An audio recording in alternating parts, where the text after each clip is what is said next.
إن الحمد لله نحمده ونستعينه ونستغفره من يهده الله فلا مضل له ومن يضلل فلا هادي له وأشهد أن لا إله إلا الله وحده لا شريك له وأشهد أن سيدنا ونبينا وحبيبنا وشفيعنا وقرة أعيننا محمدا عبده ورسوله صلی اللہ تبارک و تعالی علیہ وعلی آلہ واصحابہ وازواجہ وذریتہ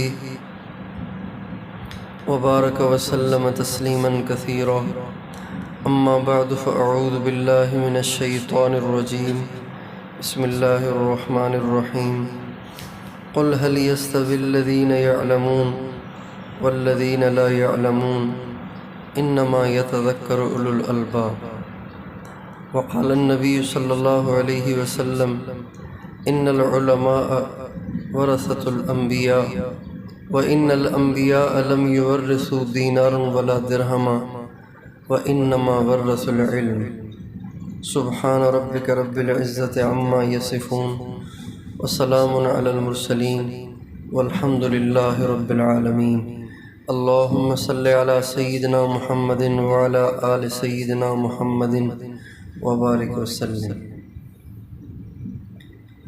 میرے محترم دوستو اور بھائیو،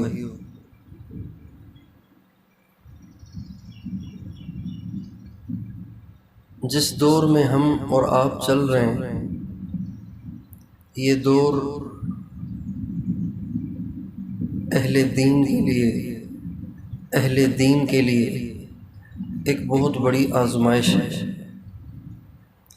ایک بہت بڑا امتحان ہے۔ امتحان یہ ہے کہ حالات سازگار نہیں ہیں اور ذمہ داریاں زیادہ ہو گئی ہیں، ذمہ داریاں ہماری زیادہ ہیں اور حالات ناموافق ہیں۔ اس لحاظ سے یہ زمانہ ہمارے لیے بہت بڑی آزمائش اور بہت بڑا امتحان ہے۔ اہل علم، اہل دین، خدام دین کی اس دور میں کیا کیا ذمہ داریاں ہیں، اس کو سمجھنا بہت ضروری ہے۔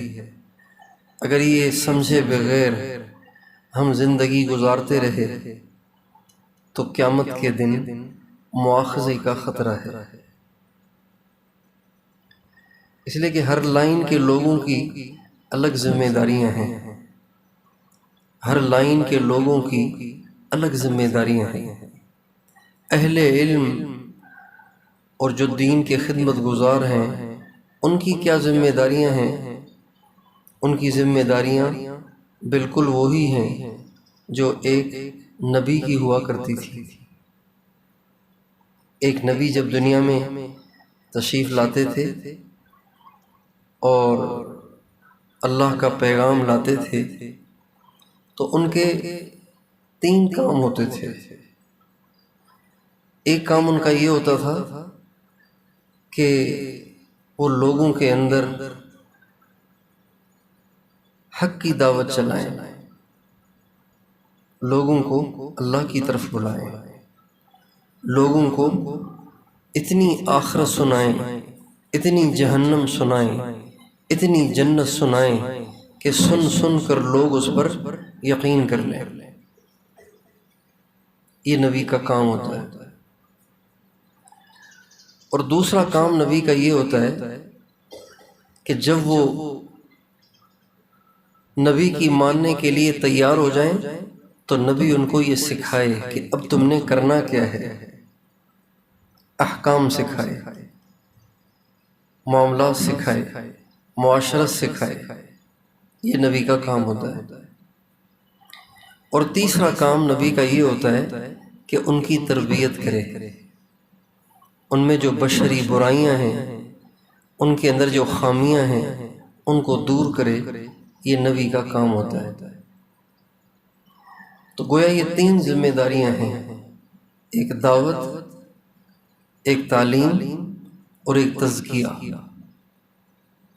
یہ تین ذمہ داریاں جب کبھی بھی دین کے خدام اور اہل علم ادا کرتے ہیں، اللہ تعالیٰ اس کے نتیجے میں وہ نتائج نکالتے ہیں جو نتائج انبیاء علیہم السلام کے زمانے میں نکلا کرتے ہیں۔ اب اس وقت ہم اور آپ جس دور میں جی رہے ہیں وہ دور اتنا پرفتن ہے کہ ایک شخص اپنے آپ کو دین کے لیے وقف کر لیتا ہے۔ جیسے آپ نوجوان ہیں، اب یہ آپ کی عمر کے کتنے نوجوان ہیں جو باہر آوارگی کی زندگی گزار رہے ہیں، نہ ان کو دین کی پرواہ ہے، نہ ان کو اللہ اور اس کے نبی کی پرواہ ہے، نہ ان کو آخرت کی پرواہ ہے، نہ ان کو جہنم کا خوف ہے، نہ ان کو کسی اور کا ڈر ہے۔ بس جو ان کے جی میں آ رہا ہے وہ کر رہے ہیں، اور سارا دن کر رہے ہیں، ساری رات کر رہے ہیں۔ انٹرنیٹ کا زمانہ ہے، اور فیس بک اور یوٹیوب اور ٹک ٹاک اور پب جی اور پتہ نہیں کیا کیا غلاستیں اتنی عام ہو گئی ہیں کہ اب لوگ اس کو برائی بھی نہیں سمجھتے۔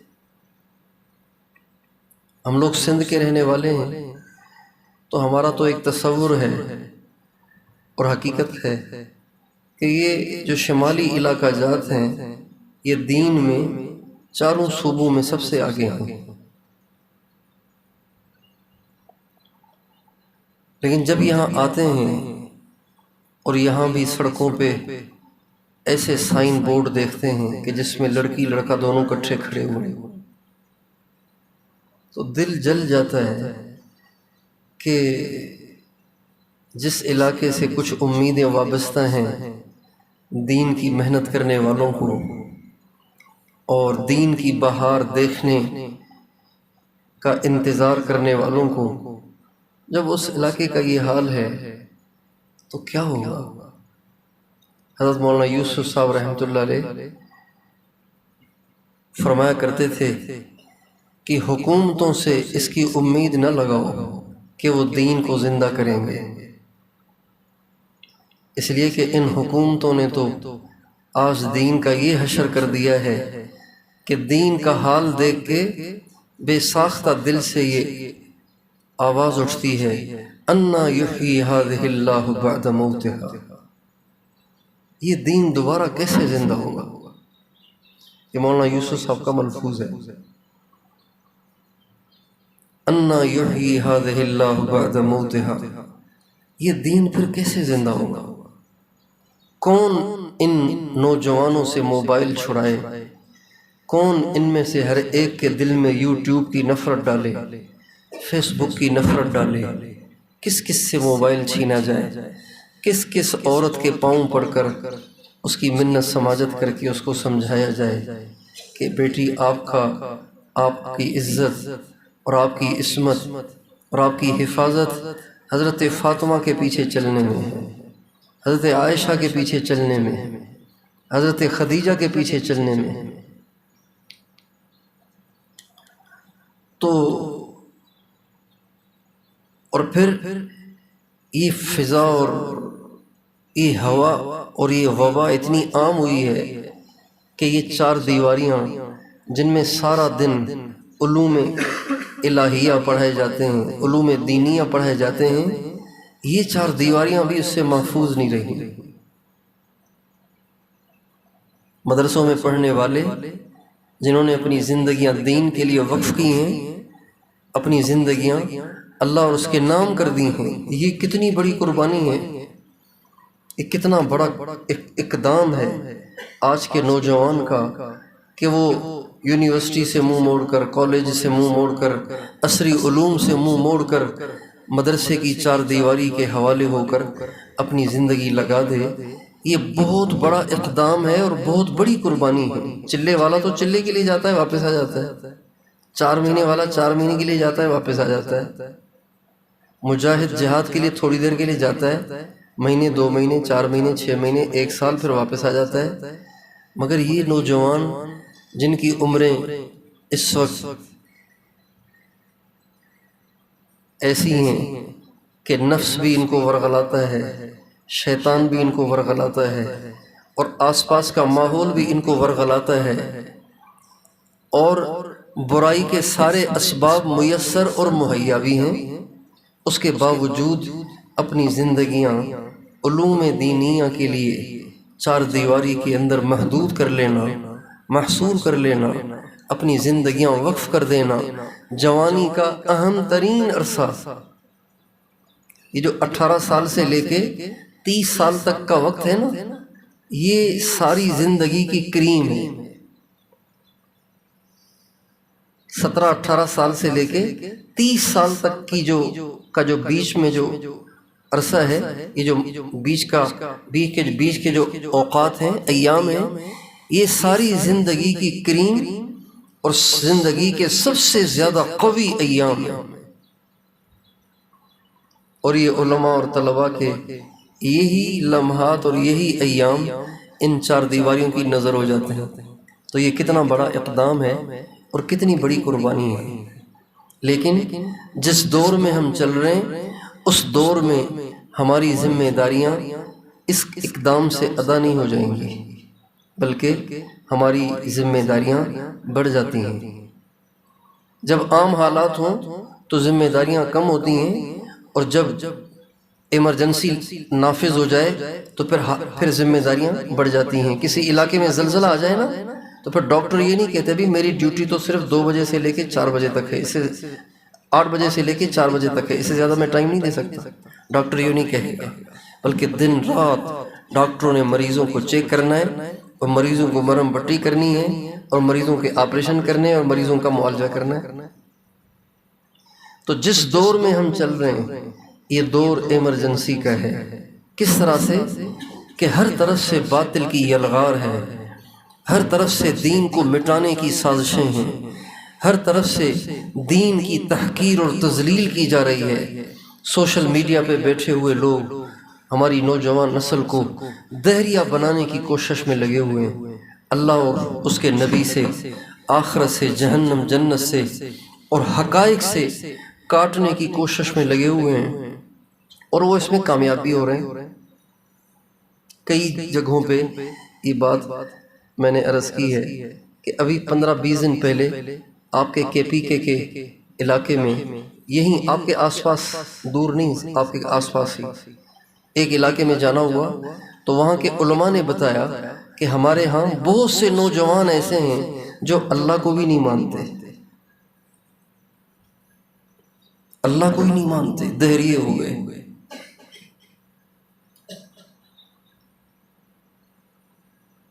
کہیں قادیانیت کی یلغار ہے، کہیں تشیع کی یلغار ہے، کہیں دہریت کی یلغار ہے، کہیں فحاشی کی یلغار ہے، کہیں عریانی کی یلغار ہے، کہیں بے حیائی کی یلغار ہے، کہیں دین سے بیزاری کی یلغار ہے۔ ہر طرف سے اسلام بیچارہ بیچ میں آیا ہوا ہے مخالفین کے نرغے میں، اور ہر طرف سے اس پہ یلغار ہے۔ تو اس ایسے وقت میں اہل علم کی ذمہ داریاں صرف اتنی نہیں ہیں کہ وہ سبق پڑھ لیں، سبق پڑھا لیں، بلکہ ان کی ذمہ داریاں بڑھ جاتی ہیں۔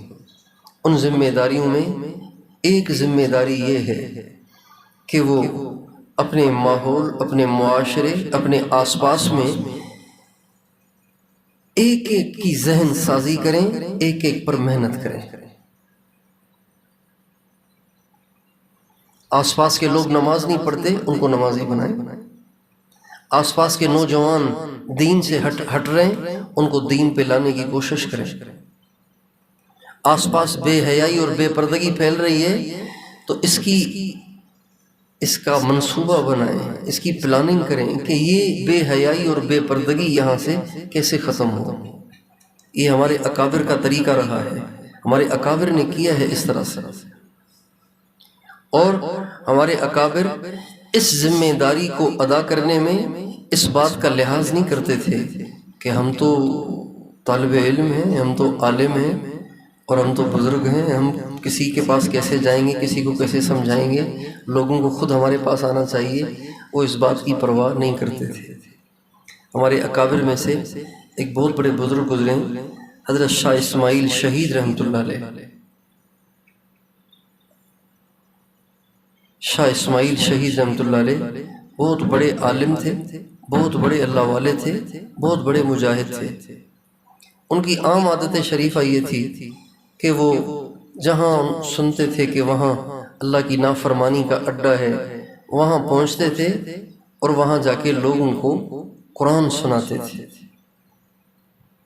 اللہ تعالیٰ نے ان کو روحانیت بھی اتنی اعلیٰ درجے کی دی تھی۔ ایک دفعہ اپنے گھوڑے پہ سوار جا رہے تھے، گھوڑے پہ سوار جا رہے تھے تو سامنے سے ایک فاحشہ رنڈی عورت آ رہی تھی، زانیہ فاحشہ عورت سامنے سے آ رہی تھی۔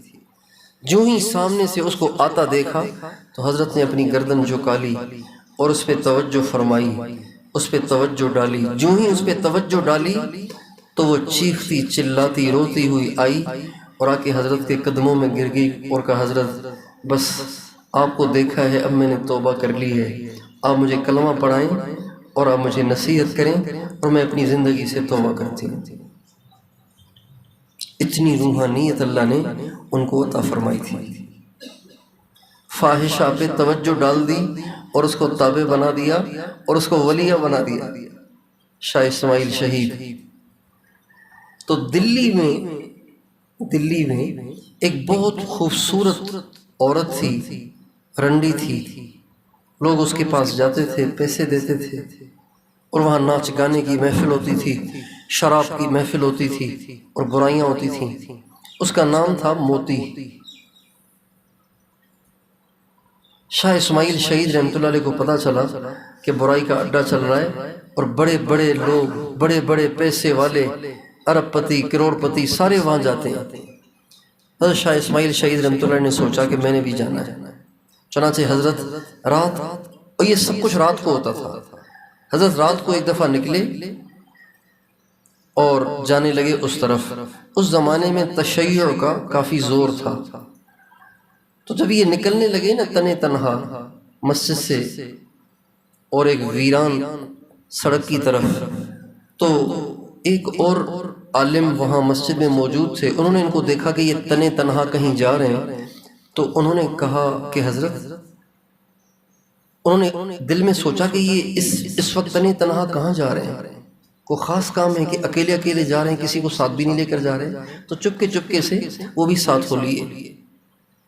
بہرحال حضرت چلتے چلتے شاہ اسماعیل شہید رحمۃ اللہ علیہ اس زنا کے اڈے پہ پہنچے جہاں موتی بیٹھتی تھی، اور وہاں دروازے پہ کھڑے ہو کے صدا لگائی، اللہ کے نام پہ کچھ دے جاؤ، جیسے فقیر صدا لگاتا ہے، اللہ کے نام پہ کچھ دے جاؤ۔ جب یہ صدا لگائی تو ایک نوکرانی باہر آئی کچھ پیسے لے کر۔ جب وہ پیسے دینے لگی تو شاہ اسماعیل شہید رحمۃ اللہ علیہ فرمانے لگے، اپنی مالکن سے کہو کہ ایک ایسا فقیر آیا ہے جو اپنی صدا سنائے بغیر بھیک لینا نہیں چاہتا، پہلے اپنی صدا سنائے گا پھر آپ سے بھیک قبول کرے گا۔ تو اس زمانے کے لوگ ایسے تھے کہ چاہتے تھے کہ سائل واپس نہ جائے، تو موتی کو اس نے جا کے سنایا تو کہا یہ عجیب فقیر آیا ہے، پتہ نہیں کون سی صدا سنانا چاہتا ہے، چلو بلا لو اس کو اندر۔ حضرت اندر گئے تو دیکھا کہ ساز و سرود کی محفل گرم ہے، شراب نوشی چل رہی ہے اور موتی بیچ میں سج دھج کے بیٹھی ہوئی ہے، سب کی نگاہیں اس پہ، اس کے چہرے پہ ٹکی ہوئی ہیں۔ حضرت گئے اور اس پوری محفل کے بیچ میں جا کر چوکڑی مار کے بیٹھ گئے۔ جب بیٹھ گئے تو ہر طرف سناٹا چھا گیا کہ بھئی فقیر ہے، کون سی صدا سنانا چاہتا ہے۔ حضرت نے سورۃ التین کی تلاوت فرمائی، اعوذ باللہ من الشیطان الرجیم، بسم اللہ الرحمن الرحیم، والتین والزیتون وطور سینین وهذا البلد الامین لقد خلقنا الانسان فی احسن تقویم الی آخر سورہ۔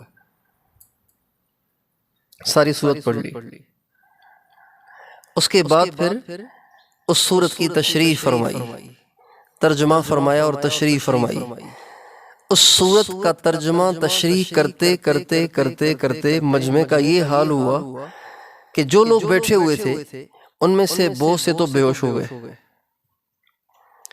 اور بعضوں نے چیخنا چلانا شروع کر دیا اور سجدے میں گر کر رونے لگ گئے، اور بعضوں نے کپڑے پھاڑ دیے، اور خود موتی کا یہ حال ہوا کہ وہ روتے روتے سجدے میں گر گئی اور اللہ سے معافی مانگنے لگ گئی اور اپنی پچھلی زندگی سے توبہ طائب ہو گئی۔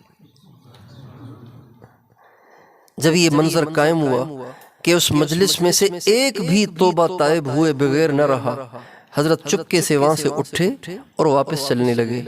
جب جانے لگے تو وہ جو مولوی صاحب جس نے پیچھا کیا تھا، باہر نکلنے کے بعد وہ مل گئے، کہنے لگے حضرت یہ کیا کر رہے ہیں آپ؟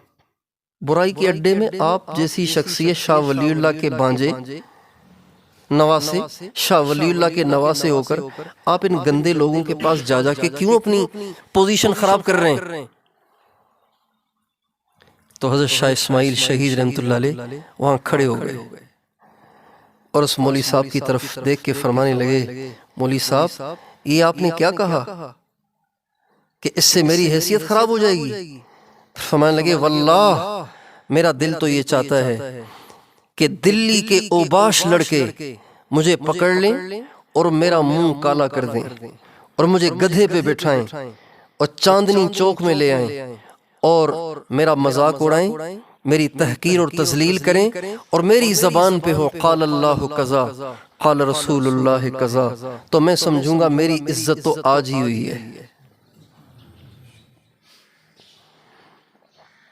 یہ اہل علم اور دین کے خدمت گزاروں کی ذمہ داری ہے کہ وہ اپنے دین پہ اکتفا نہ کریں، اپنے آس پاس کے ماحول پہ ایسی محنت کریں، ایسی کوشش کریں کہ ہر طرف دین ہی دین ہو جائے۔ اس کی محنت اور کوشش ایک ذمہ داری یہ ہے، اور دوسری ذمہ داری ان کی یہ ہے کہ جس معیار پہ ہم چل رہے ہیں اس معیار پہ اکتفا نہ کریں، اپنے معیار کو ذرا بلند کریں، اپنے معیار کو تھوڑا سا بلند کریں۔ آج ہم مدرسوں میں پڑھنے والے، مدرسوں میں پڑھانے والے، تبلیغ میں پھرنے والے، تبلیغ میں سفر کرنے والے، ہمارا معیار کیا رہ گیا ہے؟ اس کا اندازہ صرف آپ اپنی نماز سے لگا لیجئے۔ میں بھی، آپ بھی، ہم سب کے سب صرف اپنی نماز کو چیک کریں، چونکہ نماز دین کا ستون ہے۔ جس کی نماز ٹھیک ہے امید ہے اس کا باقی دین بھی ٹھیک ہوگا، جس کی نماز ٹھیک نہیں ہے تو اس کا مطلب ہے اس کے دین میں گڑبڑ ہے۔ ہمارا معیار کیا رہ گیا ہے؟ ہم کہاں جا پہنچے ہیں؟ اس کا ہم اندازہ اپنی نمازوں سے لگا سکتے ہیں کہ جب ہم اتنے بڑے شہنشاہ کے سامنے کھڑے ہوتے ہیں تو ہم کہاں ہوتے ہیں؟ جب اذان کی آواز ہم سنتے ہیں، ہمارا دل اللہ کے سامنے حاضری کی طرف کھنچتا ہے کہ نہیں کھنچتا؟ سجدے میں پڑے رہنے کو دل کرتا ہے کہ نہیں کرتا؟ راتوں کے اٹھنے کو دل کرتا ہے کہ نہیں کرتا؟ تنہائی کی، اندھیرے کی مناجات کو دل کرتا ہے کہ نہیں کرتا؟ یہ ساری وہ چیزیں ہیں جو اپنے اندر چیک کرنے کی ضرورت ہے۔ اللہ تعالیٰ نے قرآن پاک کے اندر جو صفات ایمان والوں کی بتائی ہیں، جو صفات عام ایمان والوں کی بتائی ہیں، اگر وہ صفات دین کی خدمت کرنے والوں میں، اپنی زندگیاں وقف کرنے والوں میں بھی نہ ہوئیں تو بتائیے پھر دنیا میں کہاں ہوں گی؟ اللہ تعالیٰ فرماتے ہیں انما المؤمنون الذین اذا ذکر اللہ وجلت قلوبهم واذا تلیت علیہم آیاتہ زادتہم ایمانا وعلی ربہم یتوکلون۔ یہ تین صفات ہی دیکھ لیجئے کہ میرے اندر کتنی ہیں، اور یہ صفات علماء کی نہیں ہیں، یہ صفات مجاہدین کی نہیں ہیں، یہ صفات مدرسے کی چار دیواری میں اپنی زندگیاں وقف کرنے والے طلباء کی نہیں ہیں، یہاں کی روکھی سوکھی پہ گزارا کرنے والوں کی صفات نہیں ہیں، یہ عام مومنین کی صفات ہیں۔ کہ جب ان کے سامنے اللہ کا تذکرہ ہوتا ہے تو ان کے دل لرز جاتے ہیں، کانپ جاتے ہیں۔ جب وہ قرآن سنتے ہیں ان کے ایمان میں اضافہ ہو جاتا ہے، اور وہ کسی پہ آسرا نہیں کرتے، کسی پہ بھروسہ نہیں کرتے، ان کا سارا آسرا اور بھروسہ صرف اللہ کی ذات پر ہے۔ علی ربہم، جار مجرور کو حصر کی وجہ سے مقدم کیا جاتا ہے نا۔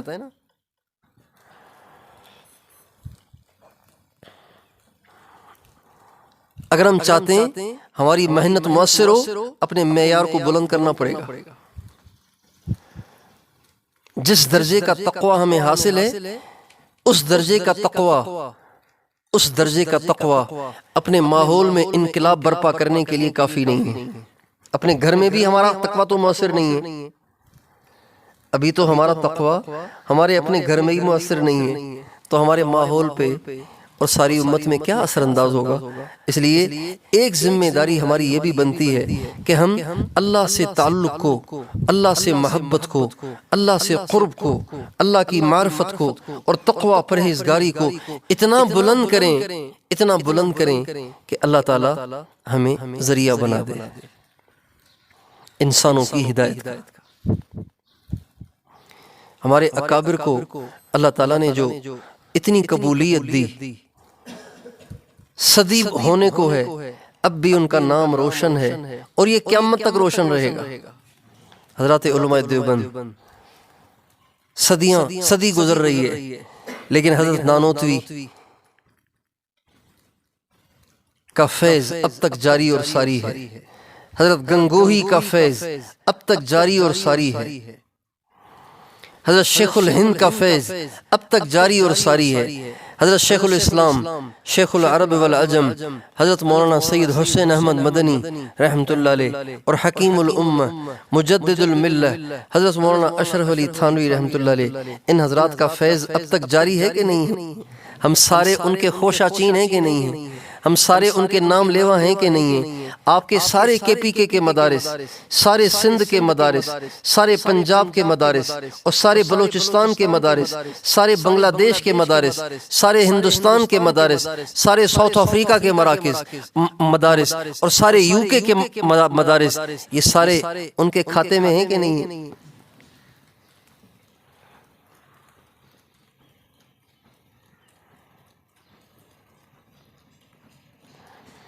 2001 میں ہم جماعت میں چل رہے تھے تو ہمارے ساتھ ایک یو کے کا نوجوان تھا، برطانیہ کا، انگلینڈ کا ایک نوجوان تھا۔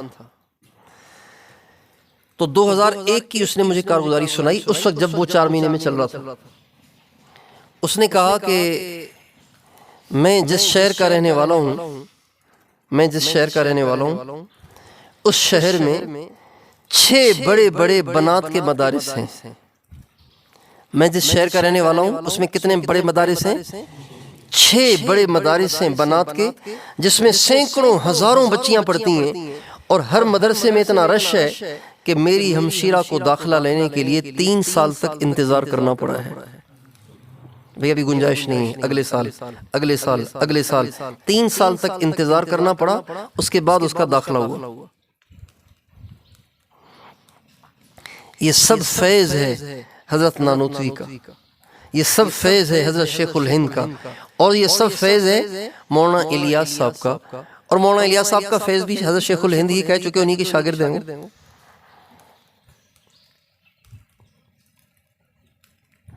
مولانا الیاس صاحب نے دور حدیث 2 دفعہ کیا۔ ایک دفعہ دور حدیث کیا مظاہر العلوم سہارنپور میں حضرت رئیس المحدثین مولانا خلیل احمد سہارنپوری رحمۃ اللہ علیہ سے، اور ایک دفعہ دور حدیث کیا حضرت شیخ الہند مولانا محمود حسن رحمۃ اللہ علیہ سے دارالعلوم دیوبند جا کر۔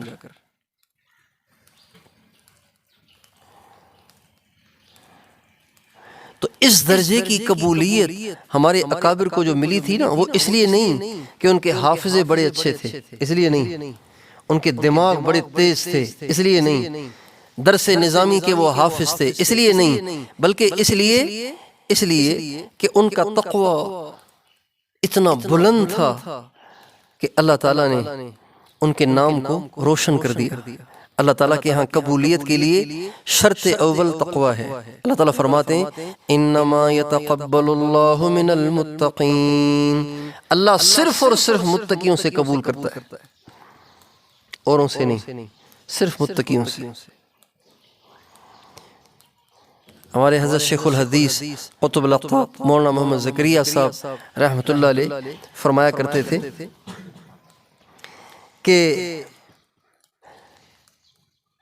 اگر مجھ سے کوئی یوں کہے کہ فلاں ملک اور فلاں خطے کے علماء اور اکابر آپ کے اکابر یعنی اکابر دیوبند سے علم تفسیر میں بڑھے ہوئے ہیں، تو میں کہوں گا کہ ممکن ہے، ہو سکتا ہے۔ اگر کوئی کہے کہ فلاں ملک کے علماء اکابر آپ کے اکابر سے علم حدیث میں بڑھے ہوئے ہیں، تو میں اس کو بھی کہوں گا کہ ٹھیک ممکن ہے، میں تسلیم کر لوں گا۔ اگر کوئی کہے کہ علم فقہ میں بڑھے ہوئے ہیں تو میں اس کو بھی تسلیم کر لوں گا۔ لیکن اگر مجھے کوئی یوں کہے نا کہ فلاں ملک اور فلاں خطے کے اکابر آپ کے اکابر سے تقوی میں، اخلاص میں، للہیت میں، فنائیت میں اور معرفت اللہ سے تعلق مع اللہ میں آپ کے اکابر سے بڑھے ہوئے ہیں، تو میں اس بات کو بالکل تسلیم نہیں کروں گا، بلکہ میں مناظرے پہ اتر آؤں گا اور دلائل سے اس بات کو ثابت کروں گا کہ میرے اکابر جیسا اخلاص اور میرے اکابر جیسا تقوی اور میرے اکابر جیسا تعلق مع اللہ دنیا میں کسی کو حاصل نہیں ہے۔ میں دلائل سے اس بات کو ثابت کروں گا۔ اس لیے آپ نوجوانوں سے یہ درخواست ہے کہ اپنی حیثیت کو پہچان کے اپنے تقوی کا معیار بلند کرنے کی کوشش کریں۔ آپ مستقبل کے مقتدا ہیں۔ اگر طالب علمی کے زمانے میں آپ کبائر کا ارتکاب کرتے رہے، آپ کی زبان بے قابو رہی، بے لگام رہی، آپ کی نگاہیں آوارہ رہیں اور آپ کے کان حرام میں مبتلا ہوئے، آپ کی شرمگاہیں حرام میں مبتلا ہوئیں اور آپ کے دل کے جذبات گندے ہوئے، تو پھر یاد رکھیں اللہ تعالیٰ فراغت کے بعد آپ کو خیر کا ذریعہ نہیں بنائے گا، کبھی خیر کا ذریعہ نہیں بنائے گا۔ اگر آپ کا، ہمارے استاد محترم فرماتے تھے کہ طالب علمی کا زمانہ ایسے ہے جیسے ماں کا پیٹ ہوتا ہے۔ ماں کے پیٹ سے جو نابینا پیدا ہوگا نا، ساری دنیا کے ڈاکٹر اس کو بینا نہیں بنا سکتے۔ پھر ماں کے پیٹ سے جو لنگڑا آئے گا وہ لنگڑا ہی رہے گا۔ طالب علمی کے زمانے میں جس کی نگاہیں ناپاک ہیں، جس کی زبان بے قابو ہے، جس کی طبیعت میں بدتمیزی اور بے ادبی ہے، اور جسے نماز کا شوق نہیں ہے، رات کو اٹھنے کا شوق نہیں ہے، تلاوت کی لذتوں سے حاصل نہیں ہے، اللہ کے نام کی مٹھاسوں سے حاصل نہیں ہے، وہ ساری زندگی بے ذوق رہے گا، ساری زندگی ڈھیلا ڈھالا رہے گا، دین کا کام کرنا بھی چاہے گا، اللہ سے دین کا کام نہیں لے گا۔ آپ ہر سال فارغ ہونے والوں کی تعداد معلوم کر لیجئے اور مدارس میں پڑھانے والے مدرسین کی تعداد معلوم کر لیجئے، اسی سے آپ کو اندازہ ہو جائے گا۔ مساجد کے ائمہ کو بھی جمع کر لیجئے، تو اتنے علماء جو فارغ ہو رہے ہیں وہ کہاں جا رہے ہیں، وہ کہاں پھنس رہے ہیں؟ ان سے ان کے گھر میں بھی دین زندہ نہیں ہو رہا، ان سے ان کے محلوں میں دین زندہ نہیں ہو رہا، تو ایسی کون سی خامی ہے کہ جس کی وجہ سے وہ اپنے گھر میں بھی دین زندہ کرنے سے قاصر ہیں؟ وہ یہی بات ہے۔ ایک چھوٹا سا قصہ میں آپ کو سناتا ہوں، آنکھوں کا دیکھا ہوا۔ ایک دفعہ ہم ایک جماعت کی نصرت پہ گئے۔ ہمارے یہاں سندھ میں ایک علاقہ ہے جہاں جانا آسان نہیں ہے، وہاں ہم بھی بڑی مشکل سے پہنچے، چلتے رہے، گاڑی کا راستہ ختم ہو گیا، پھر کچے میں گاڑی چلتی رہی، چلتے مشکل سے ایک جگہ پہنچے۔ جب وہاں پہنچے، عشاء کے قریب پہنچے، تو عشاء کے بعد جماعت نے مجھ سے کہا آپ تعلیم کر لیں، 2004 کی بات ہے، تو تعلیم کی۔ اس کے بعد بستی والوں سے احوال پوچھے کہ بھئی یہاں پہ کتنے نمازی ہیں، کتنے کا؟ اللہ کا شکر ہے سارے نمازی ہیں۔ ارے سارے نمازی سندھ میں اس علاقے میں کیسے ہو گئے بھائی؟ جہاں گاڑی نہیں آتی، سڑک ہی نہیں ہے، جماعتیں بھی نہیں آتی. کہنے لگے یہاں دارالعلوم دیوبند سے فارغ ایک بزرگ ہوا کرتے تھے، یہ سب ان کا فیض ہے. میں نے کہا وہ کہاں ہیں؟ کہا ان کا 1983 میں انتقال ہو گیا. اور یہ بات ہے 2004 کی. 21 برس کے بعد بھی ان کی دعاؤں کے نتائج اور ان کی محنت کے اثرات ہم خود دیکھ آئے. تو میں سوچتا رہا کہ یہ دارالعلوم دیوبند والے کیا چیز گھول کے اپنے متخرجین کو پلاتے تھے کہ وہ جہاں جاتے تھے روشنی پھیلاتے چلے جاتے تھے.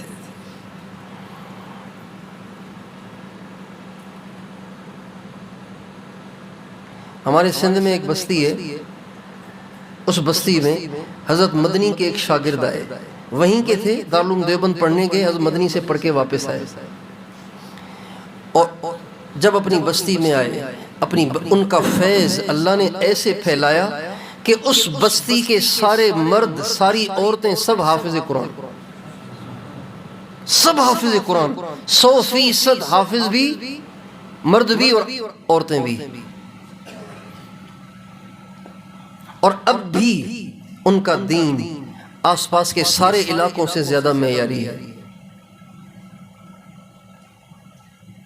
اس لیے آپ سے درخواست ہے اپنے تقوی کو بلند کریں، اپنے آپ کو گناہوں سے بچائیں، اپنے آپ کو برائی سے بچائیں اور سنت کے مطابق زندگی گزارنے کی کوشش کریں.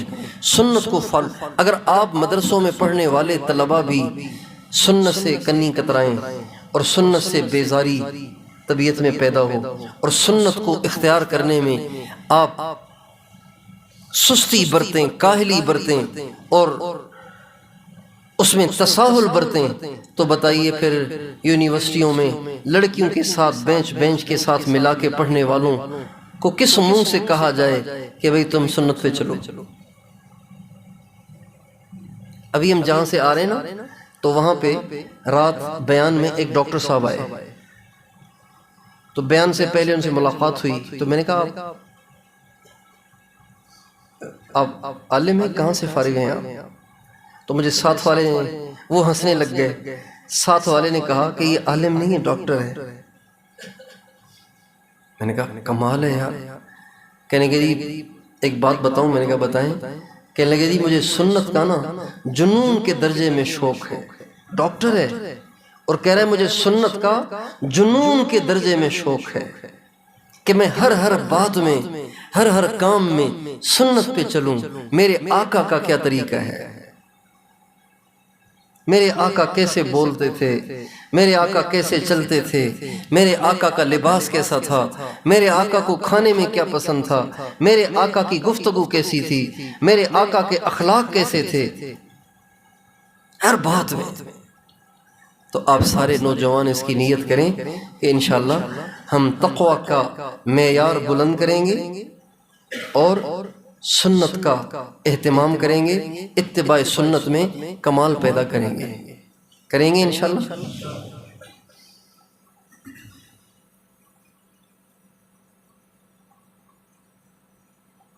آپ کی نگاہیں اٹھنی نہیں چاہیے.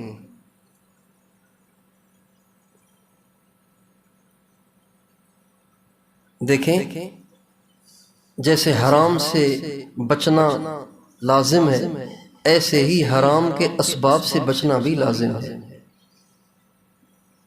جیسے وہ واجب ہے، یہ بھی واجب ہے.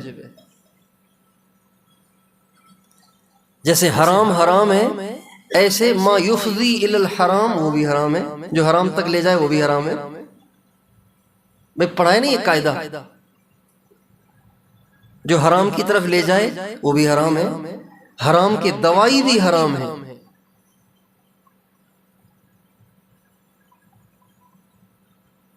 اللہ تعالیٰ فرماتے ہیں وَلَا تَقْرَبُوا الزِّنَا، زنا کے قریب نہ جاؤ. علماء کہتے ہیں اس کا کیا مطلب ہے؟ قریب نہ جاؤ کیا مطلب؟ زنا کوئی دیوار ہے جس کے قریب نہیں جانا ہے؟ نہیں، ان اسباب سے بچو جو اسباب تمہیں وہاں تک لے جائیں. اور ان میں سب سے بڑا سبب آج موبائل ہے۔ میں فتویٰ تو نہیں دوں گا کہ موبائل کا استعمال کرنا حرام ہے، لیکن دیانتاً ہر ایک سوچے کہ اگر موبائل میرے لیے ما یفضی الی الحرام ہے تو میرے لیے وہ کیا ہونا چاہیے۔ اگر موبائل میرے لیے ما یفضی الی الحرام ہے تو میرے لیے موبائل کیا ہے۔ دارالافتاء جانے کی ضرورت نہیں ہے، آپ خود استفت قلبک وَإِنْ أَفْتَاكَ الْمُفْتُونَ، ہمارے نبی کا ارشاد ہے، اوروں سے بھی فتویٰ لو لیکن اپنے دل سے بھی فتویٰ لو۔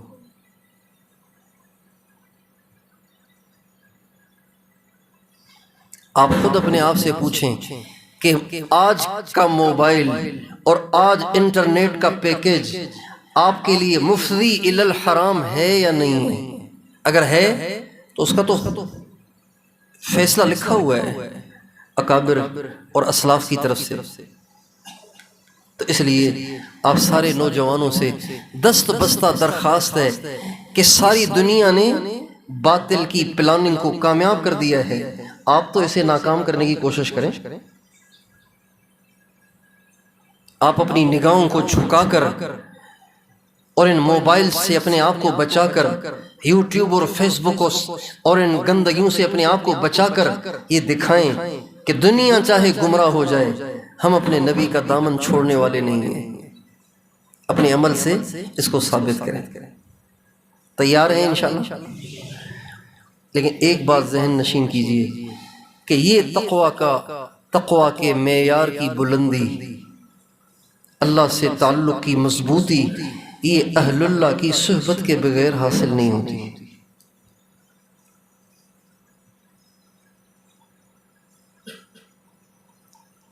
یہی اصول ہے جو ہمیشہ سے چلا آ رہا ہے۔ حضرت شیخ الحدیث مولانا محمد زکریا صاحب رحمۃ اللہ علیہ نے فضائل تبلیغ کے آخری صفحے پہ قرآن پاک کی ایک آیت لکھی ہے، یا ایھا الذین آمنوا اتقوا اللہ وکونوا مع الصادقین، اے ایمان والو متقی بنو، کیسے؟ وکونوا مع الصادقین، سچوں کے ساتھ رہو، سچوں کی معیت اختیار کرو، ان کی صحبت اختیار کرو، ان کے رابطے میں رہو۔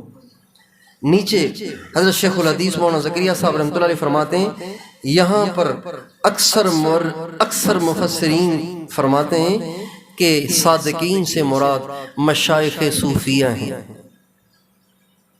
صادقین سے مراد مشائخ صوفیہ ہیں۔ جو شخص ان کی چوکھٹ کے خدام میں داخل ہو جاتا ہے، ان کی ولایت کی تاثیر سے اس کی زندگی میں بھی تقوی آ جاتا ہے۔ یہ حضرت شیخ نے لکھا ہے فضائل تبلیغ کے آخری صفحے پر۔ اس لیے بہت سے اہل علم اور بہت سے اہل دعوت تصوف کو دعوت اور علم کے متضاد ایک جہت مخالفہ سمجھتے ہیں، حالانکہ ایسے نہیں ہیں۔ بھائی اگر یہ کریں گے تو پھر علم کیسے ہوگا؟ نہیں، دونوں ہوں گے۔ بھائی یہ کریں گے تو پھر تبلیغ کیسے ہوگی؟ نہیں، دونوں ہوں گے۔ کیوں نہیں ہوں گے دونوں؟ ایک آدمی کہ بھی میں پیٹرول پمپ سے پیٹرول نہیں بھرواؤں گا، میں نے تو بس سڑک پہ ہی چلنا ہے، میں نے سڑک سے اترنا نہیں ہے، پیٹرول پمپ پہ میں نے نہیں جانا، تو وہ دیوانہ ہے جو کہہ رہا ہے کہ میں نے سڑک سے نہیں اترنا۔ بھائی سڑک پہ چلنے کے لیے ہی تو تمہیں پیٹرول پمپ پہ جانا ہے۔ اس لیے مشائخ کی صحبت، اہل اللہ سے رابطہ، اہل اللہ کی صحبت، یہ دین کے شعبوں میں کام کرنے والے ہر ایک کی ضرورت ہے، اس کے بغیر چارہ نہیں ہے۔ اس لیے کہ اس سے تقوی آئے گا، اخلاص آئے گا، اور تقوی کے بغیر اور اخلاص کے بغیر چارہ نہیں ہے۔ حضرت شیخ الحدیث مولانا زکریا صاحب رحمۃ اللہ علیہ نے فضائل ذکر میں لکھا ہے کہ اخلاص کے حصول کے لیے مشائخ صوفیہ کی جوتیاں سیدھی کی جاتی ہیں۔ یہ فضائل ذکر میں انہی الفاظ میں لکھا ہوا۔